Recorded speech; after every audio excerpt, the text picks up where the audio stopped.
the latest polling shows Trump defeating Biden next year beyond the margin of error.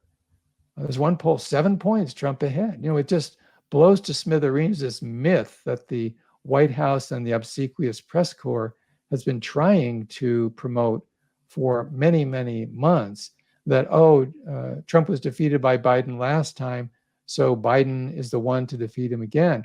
Well, that's ridiculous. Biden is now would represent, symbolize the status quo.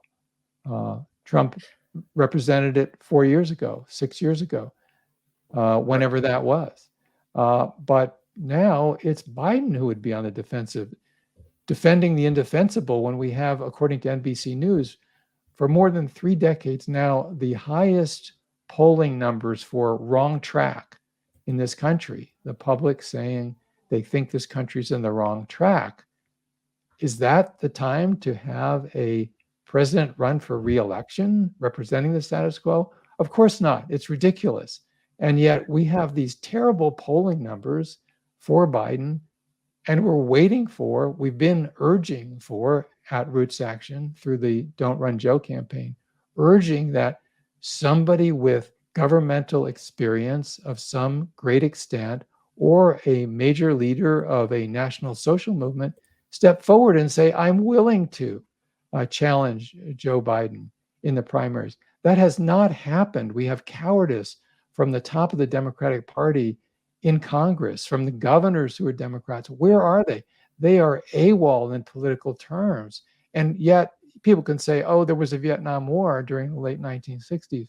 True, there's not a Vietnam War per se, although there's plenty of militarism, but there's a class war going on and people are feeling it around this country. So where are the candidates from Congress or elsewhere with the Democratic Party stature willing to step forward? We're still waiting. There's still time, but it's getting ridiculously late. Who has stepped forward? Robert F. Kennedy Jr., who is anti-science. His crank theories, which are refuted by overwhelming majorities of scientists and researchers about COVID and vaccines, he's a crank.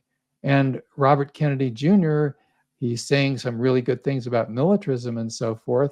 But if you say that you're concerned with, say, climate, and yet you as a candidate, as Robert F. Kennedy Jr. has been doing for years, say stuff that is really antithetical to basic scientific evidence about vaccines, then the hell with him. I mean, I just think that is a ridiculous non-threat to Biden.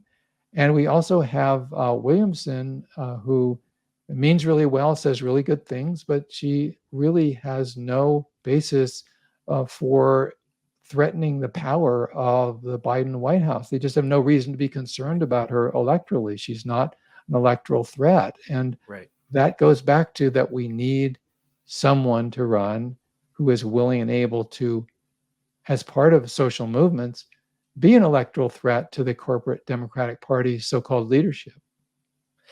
Right. And I think about it from an organizing perspective. The real difficulty with Marianne or RFK is you have big glaring issues that you have to organize around. And all for RFK, specifically, all your organizing will have to be around convincing people that he's not crazy about vaccines. And you're not going to be spending the time doing all the other stuff you need to do. It's such an uphill climb to get him to be able to win if you wanted to anyways. So you're not going to have the organizing base there. Marianne's the same way. She ran for Congress in her district and did not win. She ran for president and did not win a state. She doesn't have the base that would be nice that if she had. She does have a lot of good ideas. She is way more progressive.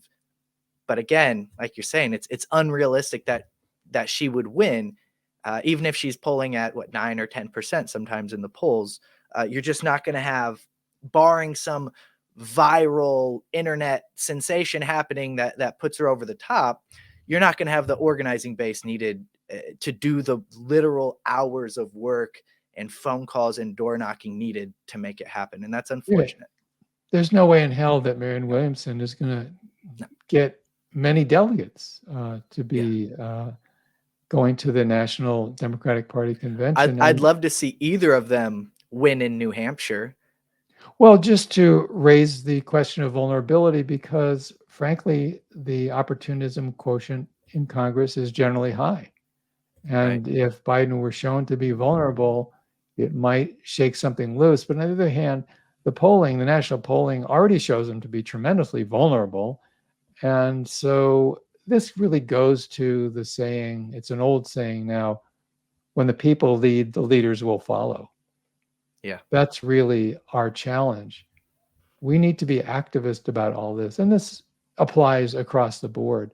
We have some people in Congress, very few of them, who have been courageous, who speak out. They're not in Congress just because they got lucky.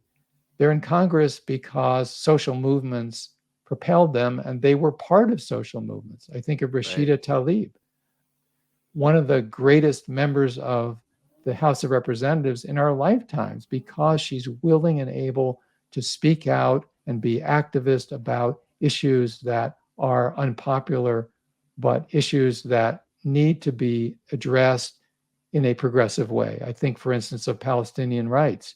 She's Yeah. just very clear about it. She believes that human rights belong to everybody, whether you're an Israeli, whether you're a Palestinian. And that should not be controversial. But it's not Right. only controversial on Capitol Hill, it's like a third rail. And we need only remember that the vast majority of members of Congress just vote for one ridiculous resolution, absurd resolution pledging fidelity to Israel after another. A country that has hot wired $38 billion or so promised to it over a 10-year period by federal law. So, what does that tell you?